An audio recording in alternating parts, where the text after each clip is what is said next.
Mateo, 12 kabanata. Isang araw ng pamamahinga, dumaan sina Jesus sa triguhan. Nagugutom ang kanyang mga alagad noon, kaya't sila'y kumuha ng mga butil ng trigo at kumain niyon. Nang makita ito ng mga Pariseyo, sinabi nila sa kanya, Tingnan mo ang ginagawa ng iyong mga alagad. Mahigpit iyang ipinagbabawal ng kautusan sa araw ng pamamahinga. Sumagot si Jesus, Hindi ba ninyo nabasa ang ginawa ni David nang magutom siya at ang kanyang mga kasama?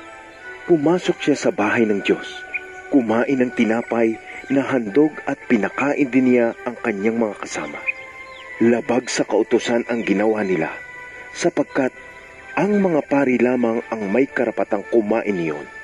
Hindi ba ninyo nababasa sa kautusan na tuwing araw ng pamamahinga, ang mga pari ay may ginagawa sa templo na bawal gawin sa araw na iyon?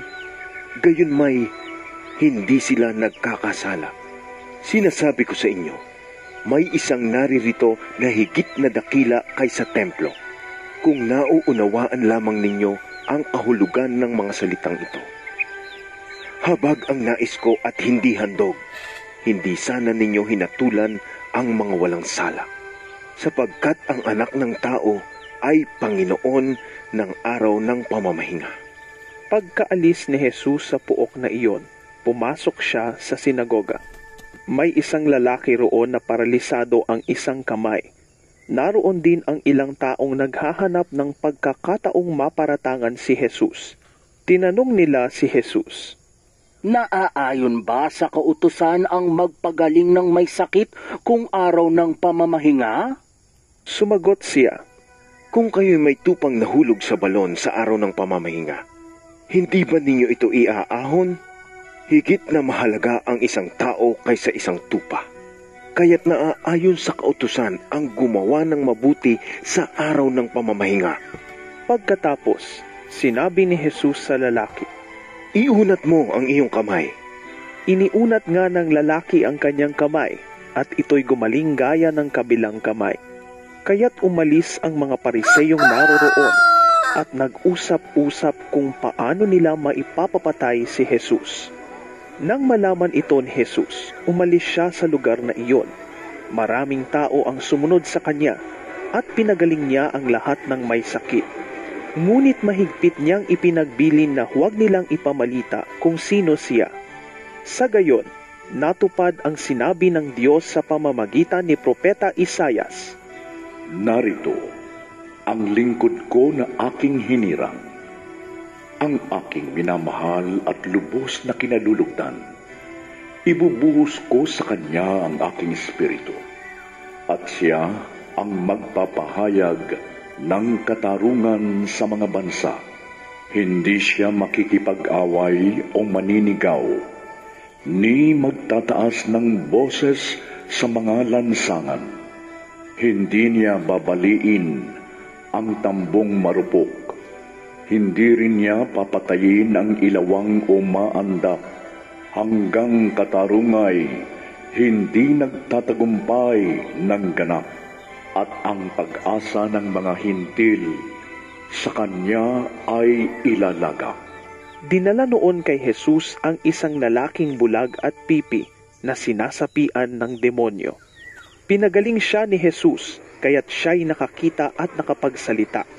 Namangha ang lahat at sinabi nila, Ito na kaya ang anak ni David?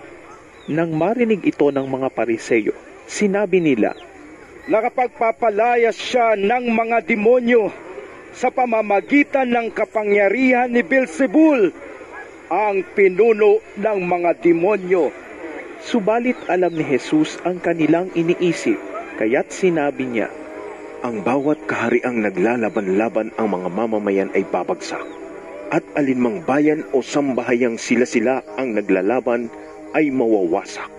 Kaya't kung si Satanas ang nagpapalayas kay Satanas, kinakalaban niya ang kanyang sarili. Kung gayon, paano pa niya mapapanatili ang kanyang kaharian? Kung ako'y nagpapalayas ng mga demonyo sa kapangyarihan ni Beelzebul, sa kaninong kapangyarihan naman nagpapalayas ng demonyo ang inyong mga tagasunod? Ang ginagawa nila ang magpapatunay na maling-mali kayo. Ngunit kung ako'y nagpapalayas ng mga demonyo sa kapangyarihan ng Espiritu ng Diyos, nangangahulugang dumating na sa inyo ang kaharian ng Diyos. Hindi mapapasok ang bahay ng isang taong malakas kung hindi mo na siya gagapusin. Kung nakagapos na siya, saka pa lamang malolooban ang bahay niya. Ang hindi panig sa akin ay laban sa akin, at ang hindi ko kasamang mag-ipon ay nagkakalat. Kaya't sinasabi ko sa inyo, mapapatawad ang anumang kasalanan at paglapastangan, ngunit hindi patatawarin ang paglapastangan sa Espiritu Santo. Sino mang magsalita laban sa anak ng tao ay patatawarin, ngunit sino mang magsalita laban sa Espiritu Santo ay hindi patatawarin, maging sa panahong ito o sa panahong darating. Sinasabi ninyong mabuti ang punong kahoy kung mabuti ang kanyang bunga, at masama ang punong kahoy kung masama ang kanyang bunga, sapagkat sa bunga nakikilala ang puno. Lahi ng mga ulupong, paano kayo makakapagsabi ng mabubuting bagay, gayong kayo'y masasama? Kung ano ang nag-uumapaw sa puso ay siyang sinasabi ng bibig. Mabuti ang sinasabi ng mabuting tao, sapagkat puno ng kabutihan ang kanyang puso.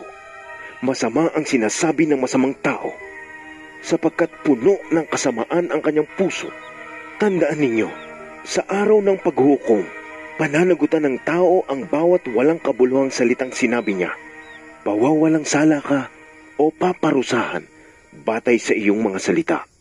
Sinabi naman sa kanya ng ilang tagapagturo ng kautusan at mga Pariseyo, Guro, maaari po bang magpakita kayo sa amin ng isang palatandaan? Sumagot si Jesus, Lahing masama at taksil sa Diyos. Naghahanap kayo ng palatandaan, ngunit walang ipapakita sa inyo maliban sa himalang nangyari kay Propeta Jonas. Kung paanong si Jonas ay 3 araw at 3 gabing nasa tiyan ng dambuhalang isda, ang anak ng tao ay 3 araw at 3 gabi ring nasa ilalim ng lupa. Sa araw ng paghuhukom, tatayo ang mga taga-Ninive at sasaksi laban sa lahing ito, sapagkat nagsisi sila matapos pangaralan ni Jonas. Ngunit higit pa kay Jonas ang naririto. Sa araw na iyon, sasaksi rin ang reyna ng Sheba laban sa lahing ito. Naglakbay siya mula pa sa dulo ng daigdig upang masaksihan ang karunungan ni Solomon.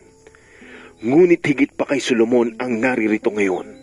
Kapag ang masamang espiritu ay lumabas mula sa isang tao, siya'y gumagala sa mga lupaing tigang upang maghanap ng mapagpapahingahan. Kung wala itong matagpuan, ay sinasabi sa sarili, babalik ako sa tahanang aking pinanggalingan. Pagbalik niya at makita itong walang laman, malinis at maayos, aalis muna siya at magsasama pa ng 7 espiritong mas masama pa kaysa kanya, at papasok sila at maninirahan doon. Dahil dito, ang kanyang magiging kalagayan ay mas masama pa kaysa dati. Ganyan ang mangyayari sa masamang lahing ito. habang si Jesus ay nagsasalita sa maraming tao, dumating ang kanyang ina at mga kapatid. Naghihintay sila sa labas dahil nais nila siyang makausap. May nagsabi kay Jesus, Nasa labas po ang inyong ina at mga kapatid. Ibig nila kayong makausap. Ngunit sinabi niya, Sino ang aking ina? At sino-sino ang aking mga kapatid? Itinuro niya ang kanyang mga alagad at sinabi, Sila ang aking ina at mga kapatid. Sapagkat ang sino mang sumusunod sa kalooban ng aking ama na nasa langit, iyon ang aking ina at mga kapatid.